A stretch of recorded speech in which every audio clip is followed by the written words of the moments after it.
Everybody, happy Friday. We've got a fun interview for you leading into the weekend.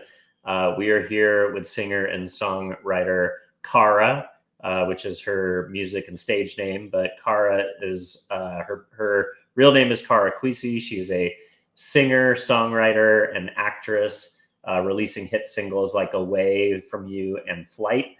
She's also the author of Chronicles, which is her autobiography talking about her experience growing up as an artist and her life story. And she is CEO of Quici Media, which also includes her record label. So, Cara, thanks so much for coming on. Thanks for having me, Dylan. I know we've been trying to do this for a while, so happy to be here. Yeah, totally. I was bummed to miss you at the Modern Day Wife event, but I'm sure you had an amazing time and you rocked the crowd. So, yeah, let's maybe Thank you. let's get into your story a little bit. So, I knew you grew up in Texas, but Yes. tell me about yourself. Where'd you grow up, and how'd you get involved in the music industry and arts and stuff like that?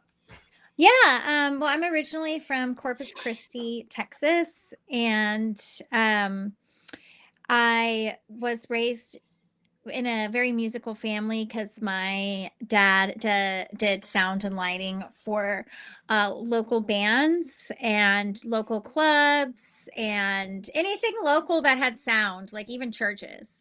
Nice.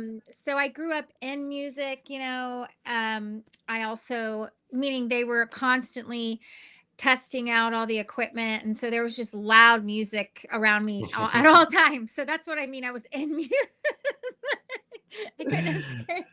Um, but then, of course, because of that, all that influence, and my parents bringing me to concerts, like Joe Satriani and Corn and the Biscuit and Steve Vai. Wow. I ended up, of course, getting into band in school. Obviously, I wanted to play the saxophone, but then my parents told me it was too big for me, which I kind of understand because I was like petite, so it would have been like really hard. So I get it. So I ended up playing the flute, and I incorporated today into my music. So it's actually made a 360-degree turn, the flute, because I love it. I was I first think I read chair. something about I read something about your flute playing, and I remember when who was it that played the flute from like the presidential? I think it was Lizzo played It's like Lizzo. yeah, But it's that's so right. funny. I didn't know that because I have been in another industry for the past. I've been on music my whole life, but I tried another industry, um, for in a little hiatus. And during that time, that's when Lizzo came out, and so I knew of Lizzo and I know of her music, but I had missed the whole flute thing because I was like working in another field, and that she plays the flute, that's so amazing that she brought it into mainstream. And then when I did that as well, that's what people started telling me, oh my gosh, like Lizzo, right? And I was like, oh really? I was like, this is awesome. Yeah, so I just want you to know, like, I just went into it as myself because I've played flute since since I was a kid. So that was really awesome to know, though, that Lizzo, of all people, a huge artist, also does that. It felt really good because I Yeah, didn't know. I didn't know. Yeah. she made the flute sexy again. Yeah. I didn't know. So I like that because a lot of people think the flute is like a recorder, and it's not. It's like a very technical instrument. And they think it's just some and it's like, no, it's like a big instrument, like it's like a complicated instrument. And I just think that's funny. So the more the flute gets out there, the better, because then people will know what it really looks like and give it more respect. It's the respect it deserves. I love that. The flute needs respect. That's funny. Yeah, because people So are out there calling these recorders flutes on Instagram everywhere. I'm like, no, that's not it. Maybe I think in different cultures it might be true, but not in mainstream uh, musicianship with orchestras and concert bands and stuff. like symphony bands and concert Correct. bands. Yeah. Okay, that makes sense. All So right. so I get it. Yeah. So anyone who plays the flute in any other cultures and it's called the flute and it looks like a recorder, I'm sorry. I love it. Well, hey, there are differences, and that's okay. Yeah. So, all right. So you're in band. You're doing the band kid thing. Your parents are very involved in the music industry. I had a similar experience where my dad he wasn't in the music industry, but he was a photographer for Rolling Stone. So, Oh, that's cool. yeah. So I got to go to like show. I remember going to like Grateful Dead shows and Jackson Brown as a kid. Crosby, Stills, and Nash. And then, when I was a young person, we had season tickets at the Santa Barbara County Bowl. So, like, my very first show in junior high was the Indigo Girls of all people. I just went. Wow, you're I just. lucky. I wish I that was just. my first show. I know. I just went because it was the first show I went to by myself. I had gone to Yeah. really cool shows with my parents, but that they gave me and my buddy the season tickets, and we showed up and we were in the front row, and we didn't have any idea, what the vibe was or what their scene was. But I didn't even know what was going on as a 13, 12-year-old boy or whatever. Right. But so your family's musical, exposing you to these cool bands like Korn, Limp Bizkit, which is really awesome, and then you're doing band stuff. When did you start to take that to the next level of like being in bands or thinking about being an artist? Well, I had already had opportunities to leave when I was in like when I was like about 14 to leave to Los Angeles and start working. I had also won like dance awards, which led me to that. Um, which I had turned in at that point, like a little song as well and some acting stuff. And I just, my parents weren't that type of parent, so they weren't able to like move and go. So I knew as soon as I graduated high school, I was just going to leave. And I did. I left to New York. Somehow I ended up in banking and, I had to pay the bills. Sure. But I was taking courses through the bank. I was at the bank. I was doing a good job. I was in Manhattan. I was learning a lot. I was at one point I had the security, so I had to open up the branch in the morning, and I was also doing like financial planning for like these like very wealthy Upper East Side women in Manhattan, and they trusted me, and it was just a great time. But I realized when I was doing all that, no matter how much it taught me and no matter how much I loved it, I'm an artist. No. I cannot thrive like full term in a job like that without having a way to express myself. And that job is like, you really like spend 12 hours there, to be honest, maybe 10 on a good day. So you Wow. really don't have time, you know what I mean, to like do anything, and then you feel burnt out. So there wasn't even an option for me to do both. So I just said one day, you know what? Screw it. I'm just gonna I'm stuck in the lease here for now, but I'm gonna take my chances and go to LA and start working on my music, because that's the only way I can tear myself away from banking. I tried by working independently with Mass Mutual and Penn Plaza right before I left. I was like, let me see if I can do it like this, because I was a boss. I was doing such a good job, but like for my young age, like I was almost a teenager still, like I wasn't getting paid enough. Hmm. I was not a teller though. So it was like this weird time when I was like really building the branch, because we were buying out another branch, and I had actually got into the bank by being in the mayor's campaign as an intern in New York. So they Which put me in mayor? Bloomberg. So Bloomberg. Okay. they put me in the bank when I was like 19 at a desk. And they were like, "We know you can do this. You did a great job on the campaign. We're taking over this bank. Everyone's really angry.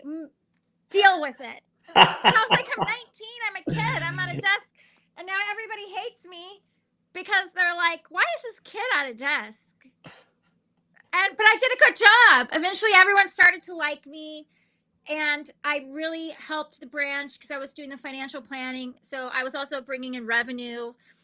So I was doing really good stuff, but that's why it took over my life, and I was too young to like we feel burnt out like that all the time. So Totally. I was like, this is crazy. I was like, I skipped my whole 21st birthday because I was like at the bank, you You know? know, I think you're bringing up a really good point. people who want to pursue an artistic career, whether it's being Yeah.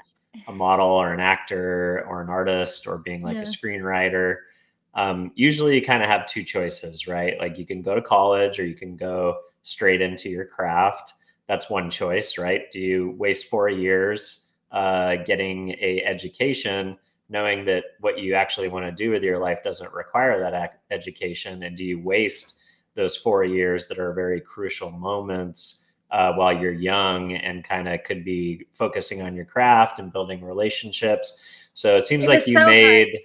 I think you made the right choice though. Yeah, It because seems I'm like, happy now. Yeah, and I yeah, feel like even if I had ever become happy as like a CEO of the bank, I would have regretted not following through with my music and my art. I would have regretted, and that me not having that regret is priceless to me. So yeah. And I then went to my art. I love that. And then the other idea is, you're kind of confronted with two other choices once you make that first decision of like, go do the craft and like move to the major city like New York and LA where the action is. But then you could either like do a job to have the stable thing and build the career at the same time, but then you have a lot less free time. Or you can do like more of like the traditional things that you hear artists do, like wait tables or bartend or stuff like that. So when you went to LA, what did you decide to do next? Well, when I was in New York, I was at the bank, and before I was at the bank, I had done a lot of odd end jobs at like various places. So I wasn't like, what is the word, scared to work, you know what I Hmm. mean? So I just immediately started going to auditions, and just to do whatever I could is what I mean by just not afraid to work, like whatever it could be. Like even if it was background work, I went to one of those Yeah, background places. I mean, And this background is like seems, way back in the day, yeah. And yeah. Well, that's now you can access all that stuff through like the casting yeah, now networks, and there's everything's like different. self You don't have to do it in tape, and person. But back yeah. then, that's when the Scientologists used to stand outside of the background place That's wild. and get you. Yep. And I was like, those were the days, right? And then I ended up in that's why I ended up in reality, because I was going to like that's what I meant by I wasn't afraid to work. I was going to Yeah. like whatever audition I could, even though I didn't want to do reality. I was just like, gotta start somewhere. So Yeah. Ryan Seacrest was producing the show, and I was like, well, I wrote a song, As We Live, and I have a copy of it. Maybe this is my chance. You know, my young mind, I was like, maybe this is my chance to hand it over to Ryan Seacrest. I'll go to this audition. And I ended up getting it. And I was in this show on NBC called Mama's Boys. And um one thing led to another, and then I kept getting like little gigs like that, because and then I almost got my own show because of those, because my scenes were very highly rated, and somehow, like, even though the show wasn't about me, everything kept getting twisted to me, and it was very confusing, to the point where they had to say, Cara, we're going to save you for something else because somehow the show's becoming about you. So we're going to remove you mid-season, and then we're going to work on your own show. So I was like, Wow, that's oh, cool. okay, I'll do that. Yeah, because they were like, if we get you too wrapped up into this, it's going to turn into something else. So we had like these meetings at Oxygen over there in Burbank, where Warner Brothers is. And then the show that beat me at my place on the network was the reality version of Glee. During that time, they made a reality version of Glee, and it was on Oxygen, and that's what took the place of my show, because that was a Oh, stronger it was a stronger premise. But yeah. And it was like almost there. But I was like, it's okay, because reality's not like why I came. But I was like, I guess that would have been a good chance to like start a living, like, but all in the industry, but also like it really wasn't what I went to LA to do. So it kind of it was a bummer, but I didn't like, I didn't get like depressed over it, But it was like yeah, a bummer, because I was like, that's a big opportunity. totally. And what But was I've the learned premise? to live with those bummers in the industry. Yeah, well, look, I mean, my They come. I was a reality producer before I got into the marketing side of things, and had Oh, this several was.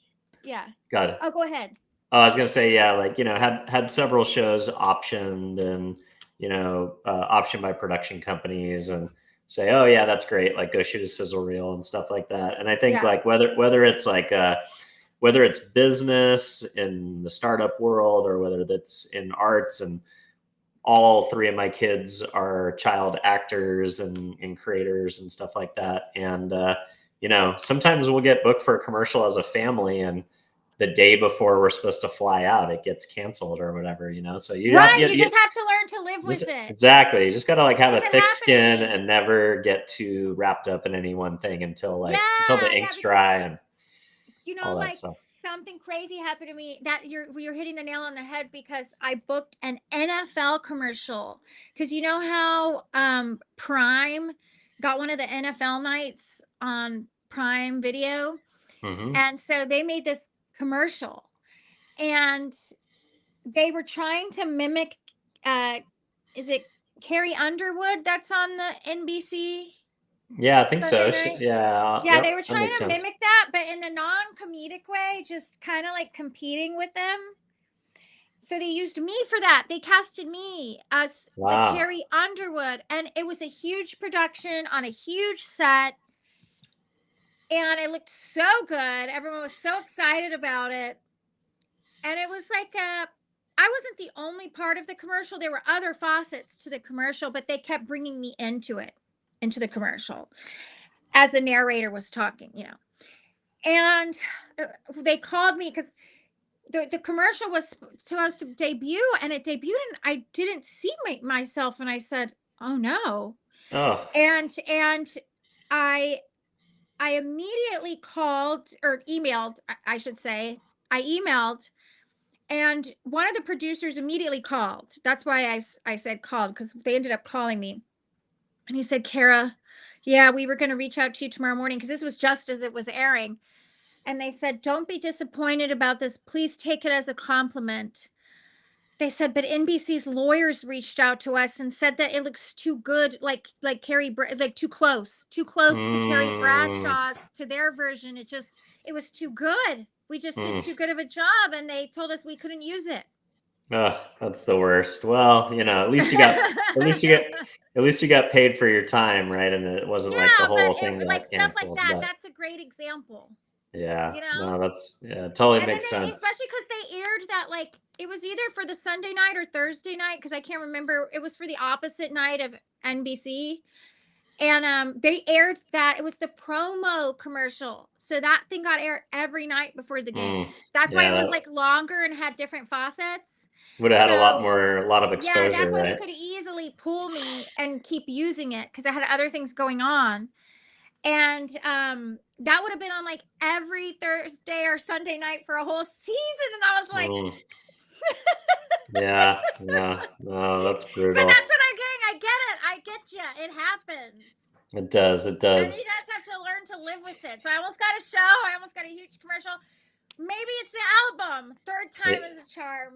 I love it. Well, tell me how your music career started to progress once you moved to LA. You're obviously doing the acting thing, you're going Yes. out and doing auditions, but what were you doing simultaneously on working on your music? I was working with literally during all of this. And right when I got there, I did two things. I started working with Oksana Kolesnikova, which is a concert pianist. We were living at the same building in LA at the time, which were a furnished setup, and she and her family liked it there because a lot of people in that complex took classes from her, so she was loving it, and that's why she lived there. But of course, she moved on, to a new building. But at the beginning, that's how it happened, because a lot of us in that building, young actors and singers and songwriters, were taking lessons from her. Hmm. Um, and so we were just loving it. It was like, so we could just walk to class from our apartments, So because she good. lived there. And so I was learning, and she's like a very, very accomplished concert pianist. So like learning from her was such an honor. And I also went to musicians, I believe it's Academy. in Hollywood. And I started taking some classes there for vocals, but this was such a long time ago. I'm trying to remember. And I think there was like a legendary vocalist there at the time. I think her name was Mama O. And she was highly recommended. So I went to her and I just started working on my craft. I worked with like a very uh like what's the word? Like there was a producer at the time, Rob Bolt. And I remember he was working with everyone at the time like that was like in Hollywood. Like those were the days in Hollywood when like Paris Hilton first started singing pop and And start Carmen Electra. DJing. Yeah, and like Yep. Carmen Electra was giving it a shot and um just a bunch of like fun tabloid girls were singing songs and like he was doing it. He was giving them really good music. Like the music was good. Like he was one of the producers that actually was giving them really good music, you know?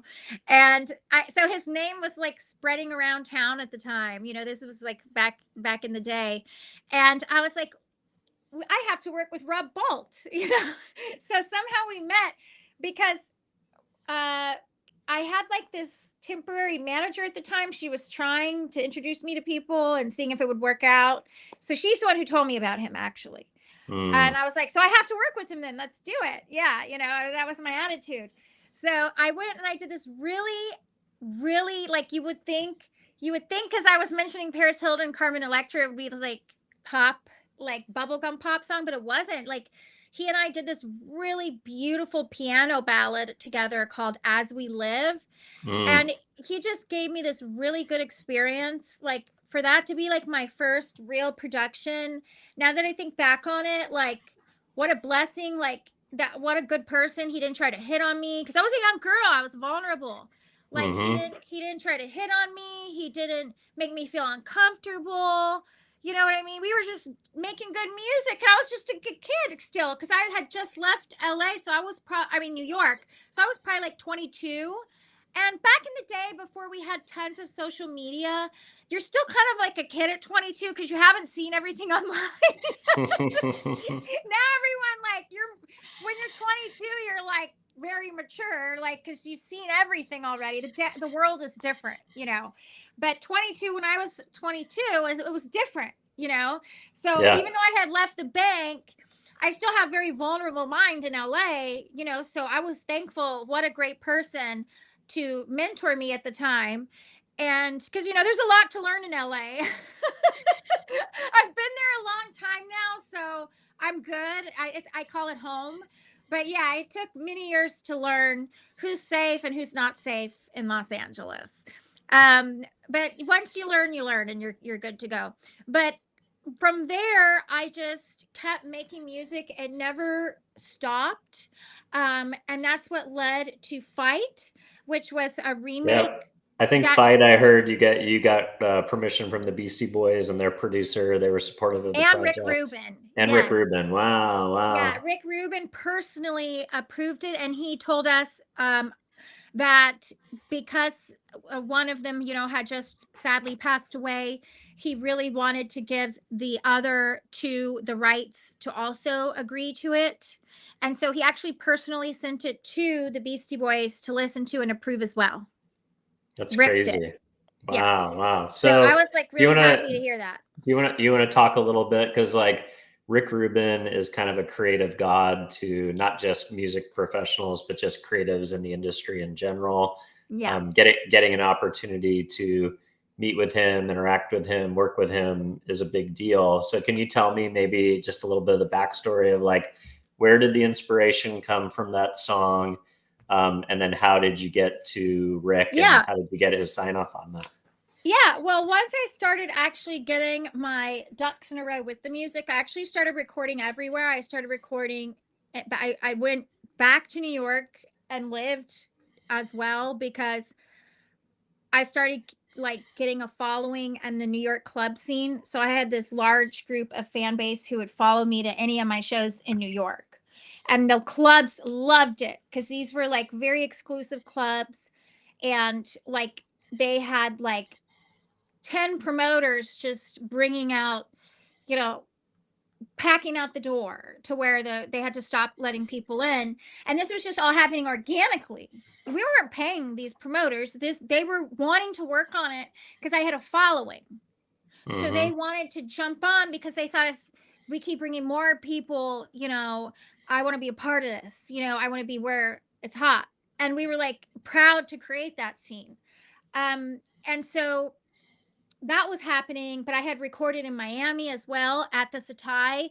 Like Jimi Hendrix used to have a studio there. I know that I don't think it's there anymore. Not Wow. I said Jimi Hendrix. I just thinking of I'm thinking of the new artist that looks like Jimi Hendrix. What is his Oh, name? it's not John. It's not John Legend, is it? No. What are you thinking of? Oh my God. No, I'm having a brain freeze. Let me pull it up. Sure. Studio owner Satai.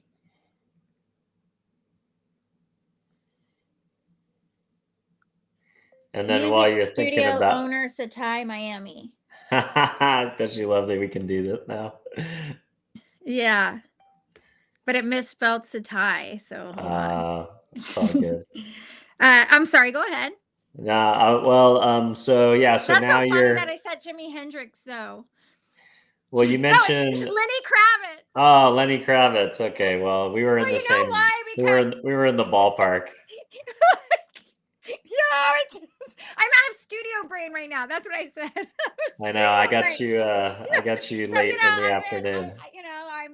I'm in studio world right now. But yes, he has a studio. He used to have a really acclaimed studio at the Satai. So basically, I got blessed because I got to travel to like 3 different states to record up to like 30 songs. And Wow. to get back to your question, that's what I was doing. I was really just getting my feet wet in the studio and not just putting out a song and be like, okay, have a song out. I was really like getting in there and getting the work done and getting that 10,000 hours in and learning the business.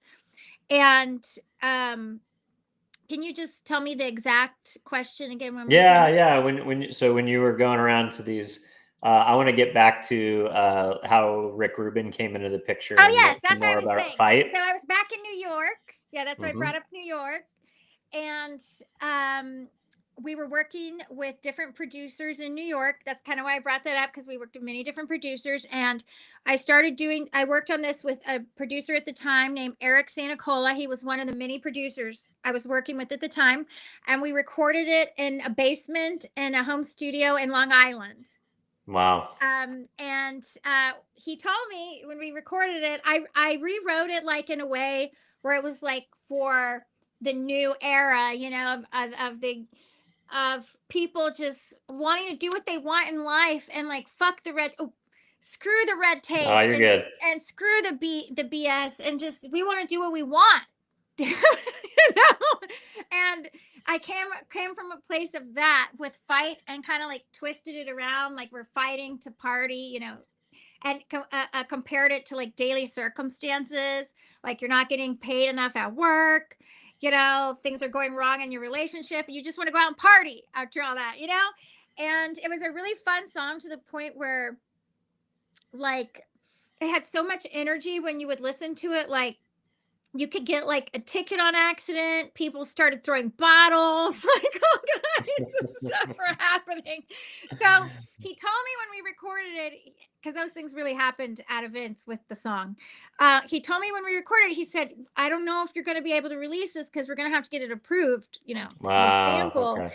And Yeah. then we started hearing that Rick Rubin doesn't approve anything. And Wow. since I was living in New York and I had already had a song that had done well on dance radio, I had some management at the time. And I I went to him with this problem. How are we going to do this? Like, how are we going to get this approved with Rick Rubin? And he goes, "That's so funny that you need Rick Rubin because I actually know his entire legal team." I was like, Mm. "What?" It was like, yeah, like I was like, this is so rare. You know what I Just one. Yeah. And so he's like, I'm gonna try. I hear he doesn't approve things, but we're gonna give it our best shot. I'm gonna get it to him. And he approved it, man. And I got That's it licensed. great. And That's an because of that, amazing it was story. licensed. Yeah, and because of that, it was licensed through Sony ATV and everything. That's crazy. So, Yeah. did you end up releasing that song and performing around it a Yeah, lot? I had a video. Dennis Rodman was in the video because What? I have a really funny story if you want to hear it about Yeah, that. let's go. I love How it. that happened. How'd I you? would So love let's. to tell it because there's a false narrative. I don't think it's there anymore because I think like luckily after like a decade, Google sometimes starts to swipe their data. Yeah, I it noticed kind it of doesn't it kind stay there of forever. gets rid of some of that stuff. Yeah, and there was like a lot of Dennis Rodman stuff online that said we were dating, and that's how he ended up in my video, and that's all my publicist's fault. So what so what happened was I'm not going to say her name, but she has a very well-known last name. Like if you hear it, you're like, "Oh my god, that's New York." Hmm. But but I tell you this, it's not about name dropping. It's because when you hear the story and then you envision this like classic New York name behind this act, that's what makes it even funnier. That's great. Let's go. All right. So It's tell a us part about of it. Dennis Rodman. Yeah, it's like a part of it. So she was like, this is a party song. Like, we have to bring attention to it. We need to get a celebrity in it. And I'm like a kid. Again, I'm like, what, like 23 now or something? So I'm not that much younger. To me, I didn't make the best choices in my 20s. So that's why I call myself a kid. That's what I mean. Like, Sure, you know? sure. So Figuring it I'm like out. listening to her, right? And I'm like, okay, sure. And she's like, then she calls me like a few days later and she's like, these are our options. And she like gives me the options like it's a smorgasbord of grocery store items. and Just throwing it and out there. the funniest part was our discussion was Dennis Rodman's really cheap right now because of this whole North Korean scandal. Just needs some So just needs to and we were like, show yeah, up it's with a brown perfect. paper bag, right? Yeah, we were like, oh my God, it's perfect because he's a party guy. This is a party song. It makes sense. I mean, it really does, right? Dennis Rodman, Fight for Your Right to Party. They go hand in hand. Yeah, yeah. No, that's great. And So so and we that kind of actually, created a little bit of a PR storm too, huh? well, what happened is they kind of did they did something to me. So we had this like song release party where he showed up. His job was to be there to support the song and you know just promo it really as Yeah, a just hang out. support. Yeah, Yep. and do the red carpet and be like, yeah, fight for your right to party. I love the song, and he did love it, or he wouldn't have done it. Obviously, he did have to listen to the song. But the funny part was my publicist apparently told the paparazzi we were dating. Mm. And she had a lot of paparazzi there. That's why I call them paparazzi. She literally had them wait outside for Dennis Rodman and do the old fashioned like TMZ thing and walk around. And then she had them come up and do a red carpet. And she had all the right news people there. But what I didn't know was that she told them we were dating to build a Mm. buzz. Because she was trying to build a national buzz, like Carmen Yeah. Electra or something. And so then we were on the red carpet and I wasn't aware of it. And the photographer started chanting, kiss her, kiss her, kiss. Like, what? Did he go for it? Well, now that I am, more mature and older, I would have been like, I think it might be funnier if I push him off of me right now, right? Ah, Because there that you would have been go. a really, not like a literal, like aggressive push, but more like a, Yeah. what are you doing? Shock and awe. Yeah, that might be funny. that could be even funnier than a real kiss, right? If you're actually trying to do a PR stunt. But that's a natural reaction though, anyway. That would have been my natural reaction. But the Now, thing is so I was so see, this is the old way of thinking, us women. I was so scared of like disappointing everyone, but I still knew I needed to like not kiss him. So I was like, what do I do? So I was like, just go like this. just as much as you had to make it happen, right? Well, I think I you was like, bring up. but I was like, this is important part. I was like, whatever you do, Cara, do not dare open your mouth. And I think he saw, I was like super uncomfortable because I was like, you can see on the old picture, I'm kind of standing there like this, you know? So he reaches down like I'm a frail little like flower because he sees how uncomfortable I am. And he does the right thing. He just pecks me very quickly. But it was still for me super like, whoa, like I was not expecting that. I did not plan to kiss Dennis Rodman today, even a peck. This was not supposed to happen. And it was actually a really weird experience for me. So I'm thankful though that he didn't try to like aggressively kiss me or anything, because then he would have been doing the wrong thing, you know. But it's good he saw that I wasn't comfortable with it, and he just was doing a little stunt, and then he stopped. Yeah, So I didn't there wasn't, you know, there was never any force of trying to open my mouth. It was very quick, and at least it was that. But I still was not expecting it. So I'm glad I got to get that off my chest because we never dated. I met him that yeah, night. I met him that that's night, and he that's lives wild. So here. I think you bring out like an interesting, component of the music marketing industry, and we all assume that there are relationships that aren't real, and like people dating that aren't quite dating, and a lot of it is orchestrated by PR people mainly, and like But see, I would paparazzi. never do that again. No, well, look, I mean, I think it was a part of how you marketed music, Learned. especially maybe back then. So, what do you think are some equivalents today with like, the explosion of like social media culture and like TikTok and using music and sounds? Like, is Well, there an thank God example? for that. Now you don't have to Right. go out there you, every you time don't it's even have to. popping. You don't even have to do a video. You don't even have to do an event or a launch party. But like, You can literally use your social media. That's right. And uh what's interesting for me is that now that I'm learning so much about it, I feel like I'm grasping on very quickly. So like when I start to meet people who like are not utilizing their social media, I get a little confused because I'm like, wait, like even I'm bad at it. And as soon as I started to want to learn, you picked up on it quickly. So how can you not know by now?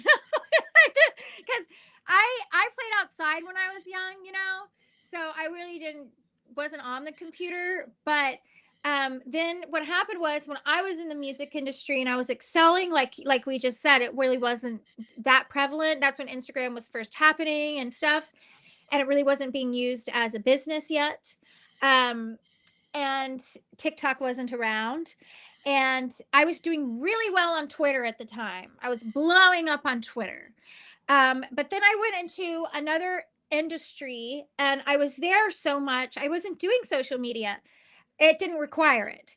mm, So by the time I got back to my music, which my business actually led me to, um, and I was writing and stuff again, I was like, where have I been? Like everything is different now. The social media is crazy.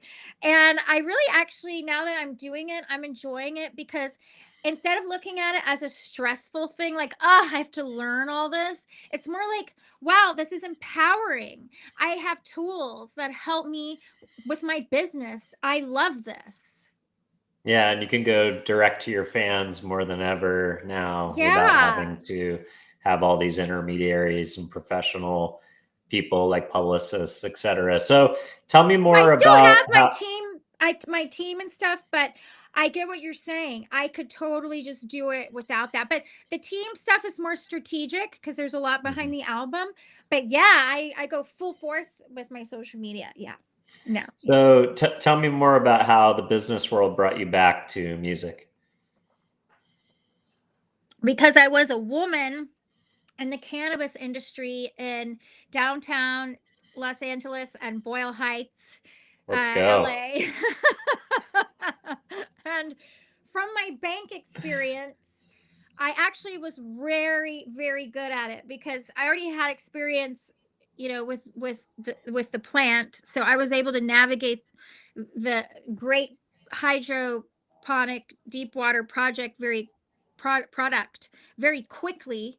But you have to have a really good awareness system if you're going to operate a commercial grow, especially in Los Angeles, or anywhere. But I mean, come on, I was like, you know, in downtown LA and Boyle Heights, and Boyle Heights is great. I love Boyle Heights, but at nighttime, that's when you have to Yeah, lock it up well. Yeah, can be a little sketchy, I suppose. at It's getting nighttime. better and better at Yeah, night. Yeah, for I love sure. Boyle Heights though. I'm a fan.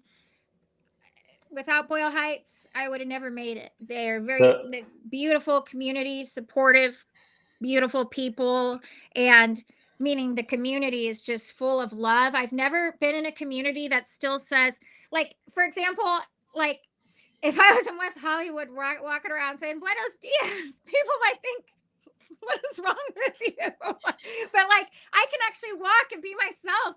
And if I go to like the cafe in Boyle Heights and say, hey, good morning, people are like, Buenos dias. Like they reciprocate with me. Like that's people get me in Boyle Heights. I love it. You I know what love I it. mean? Yeah, I can be my, high goofy self walking around being nice and happy and kind to people, and people are actually reciprocating with me, and it's a very good feeling. And I always said, like, if I would have had the grow in like Van Nuys, North Hollywood or something, man, those all they would have I would have been shut down so fast. Like people would have been such haters, you know what I mean? And in Boyle Heights, it just seemed like they I could do it was so crazy. Like it seemed like uh the support I felt, because I felt no one like really knew what I did, but I think like my neighbors probably knew because some smell would leak out sometimes, and would have to replace filters and stuff. So it wasn't like I went around telling people, but I'm sure some people got an idea because sometimes my filters would break, and I would smell up the block, you know. Wow. Uh, but people were very respectful and friendly, and I gave that back to the community, and we would help each other out, and it was just a beautiful community, and that's how I was able to grow. And eventually, I had a 10,000 square foot building in Santa Ana. And then, and then my brother passed away. So I took a break, but I felt like getting at least to that building, I proved to myself that, after many, many years, like about a decade of being in Los Angeles and getting that product to dispensaries, um, that I was like, you know what? Like, I made it. At least I proved it to myself, and I can always come back to this industry later. Like, I didn't make it as far as, like, fully making it. But what I mean is, I made it as far as proving to myself that I could do it. Yeah, and you And use it to make a living and fund I your can, art. And and now I know I can go back to that industry when I need to. And when the time is right. It's not right now, but when the time is right. So what happened is, being a woman in that industry, going through so much, especially where I was, like, because I would be selling pounds of weed in downtown LA, just driving down Alameda Street to like 3 to 5 dispensaries, dropping stuff off. And, I would have experiences with police, like, and everything's fine and everything, there was never like a big problem, but it was just, an experience. So I started writing music about it. And then I started building like a story, it's the Kush Chronicles, meaning like all the decisions in my life are based off of cannabis. Well, But then it's like you're the real life, like that woman from Weeds, right? It's I like was, but I was doing it out of a commercial building in a commercial setup instead of a home. yeah, and it was legal. Yeah, I was doing it with it wasn't recreational yet. It became recreational when I was growing it, but at the time you could legalize it with medical documents. Got it. Okay, so you Yeah. were that early. Yeah, I was back. It was This was like before recreational. Yeah. Yeah. And so when recreational happened, that's when tried why I tried to get to that Santa Ana building. And that's what I Hmm. mean. The city wanted me So, there. It was like a big deal for do you me. have any point of view on kind of the current situation in California? I know with full legalization, there's kind of the prices have dropped quite a bit, and it's mainly like the big conglomerates that are kind of Well, taking over market share. well, luckily, like when you have a very top shelf product, you kind of like not involved in all those scenes because Hmm. your product just really sells itself. And that's like a 3% pop, like 3 to 5% of a set of growers that have come out of Southern California, and their product eventually makes it to Michigan and Florida. But all of that's coming out of Southern California.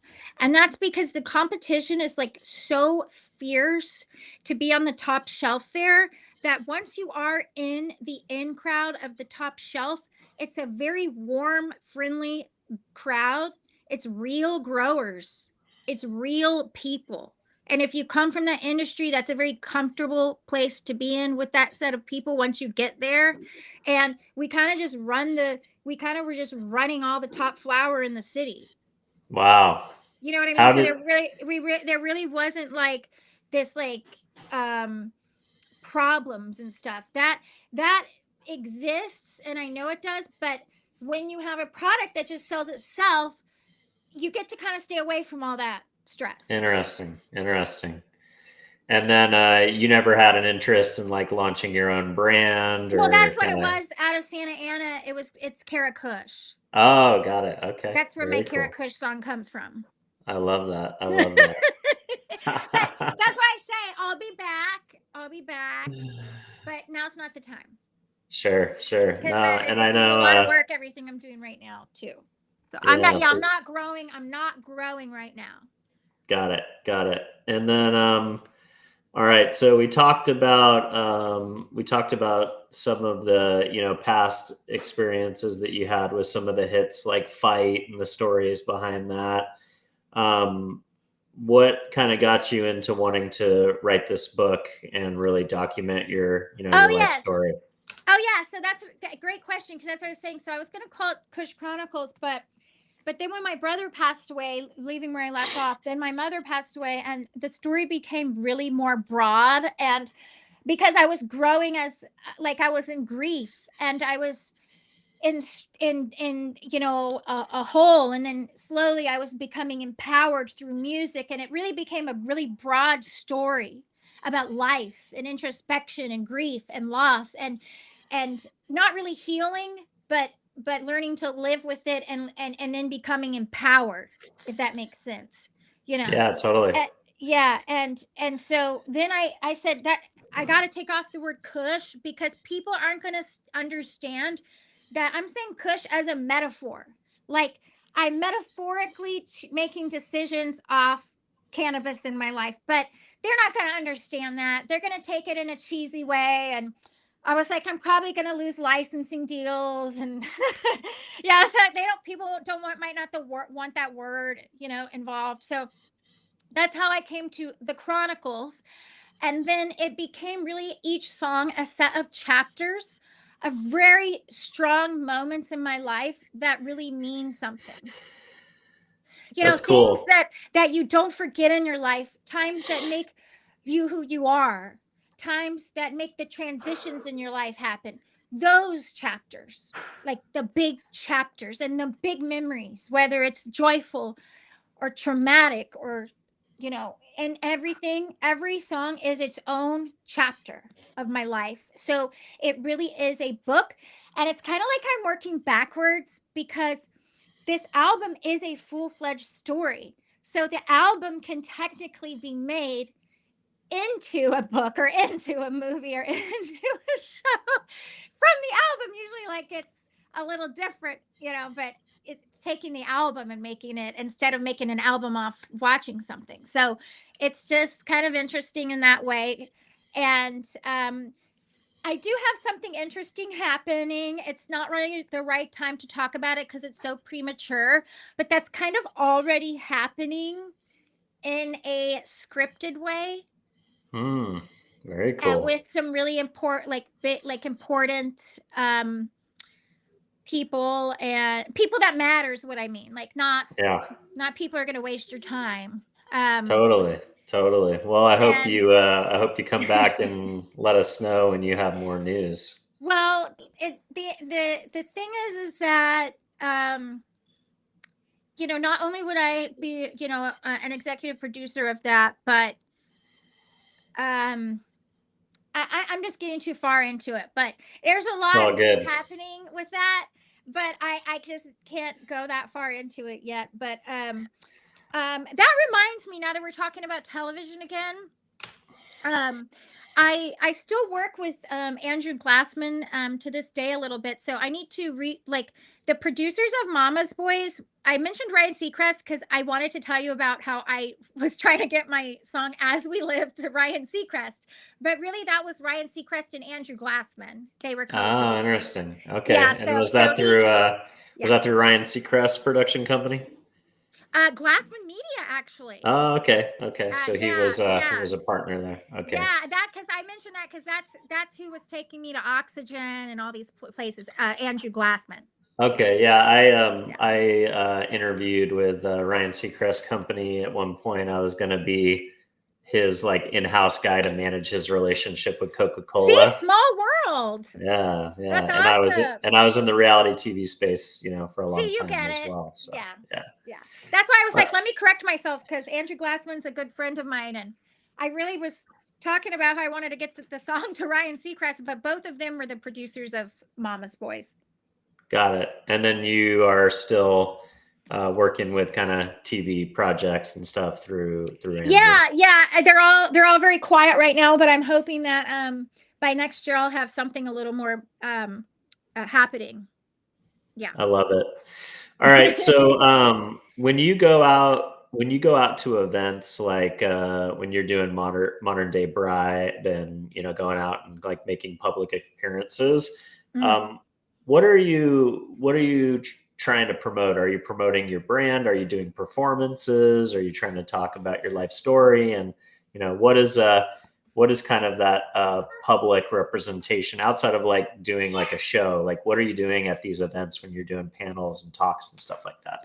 Well, the last one was about, really, they asked me various questions, and I think what I got from it was afterwards a really good amount of women of all ages, but especially younger women, meaning like right into college or right out of college, like right around there, um, were coming up to me to ask me questions. So what I've got from that, in various questions, from business to how do you handle being an artist and a business woman, and how do you, break up the day, and little questions, fun questions like that. And I really got from it that I felt like a big sister in that moment, or Hmm. like motherly in that moment. And I think that's really what I want at the end of the day, as long as I'm inspiring people, no matter what I'm doing. Because, see, I might be singing, to answer your question. I might be being asked to talk. So really, no matter what I'm doing, as long as I'm helping to just inspire people to reach their dreams, then I feel like I'm achieving what I'm supposed to, because to resonate with those women, and especially the younger women, that I say especially the younger women because I feel like I can help guide them. So to resonate with that many people, which I was surprised, I didn't think that was going to happen. It really, like, was a thing. Like, I couldn't leave. Like, that many people came Wow. up, and so and then, like, when I was at the valet, people were coming up still. It was kept happening. So um I it felt was a surprise, and it felt like, okay, then that's all I want to do. All I want to do is help to inspire others, and if I could do that, then I'm helping, because that's how I got, like, I feel like how I got to where I was, because Gangsta Boo's in my album. And I don't know if you know that we recently lost Gangsta Boo from 3 6 Mafia. She passed Mm. away, and we were friends. And like, she helped me when, like, it was crazy when we became friends and she became a mentor, because I listened to her when I was like a preteen, when I was like a kid. And she inspired me because I felt alone, and I felt like at the end of my rope. I was, and it was because there was actually the cannabis in my life as a child, and so there was a lot happening. And I started hearing um her lyrics and her songs in like the 90s, and I was like, oh my god. Like when I was at my down on my dumps, and as a kid, and I didn't have any really parental figure to turn to, I heard Gangsta Boo, like, rapping about hydro, and I was like, somebody out there gets it. Somebody understands, because you have to understand, like, in the 90s, that's when people were still getting their marijuana from the border. So there wasn't a lot of hydro. It was still undiscovered, and very new. And so it was out there, but it wasn't really in the masses. It was like it is today, because today, I mean, it's basically what weed is now. It's basically only hydro. But you know what I mean? Like, in the 90s, where I lived, which was not California, it was not like present to people. They were still getting those bricks from Mexico. So I was in like a different world, you know? How did And when I heard Gangsta Boo, I was like, a woman that gets me, that can give me my inspiration. And I really understood it, because it empowered me. It actually made things that were hurting me and depressing me. I heard her singing about them, like scary things, like home invasions and stuff. Mm. And I'm like a kid, so I'm like scared of that. It's in my life, it's happening, and it's a threat, not with me directly, but other family members. And I could have been involved, and I was worried about them as well. And I didn't want to be home if that happened, and then I had to worry about my own family. Does that make sense? Yeah, So totally. so it was, my mind was like spun.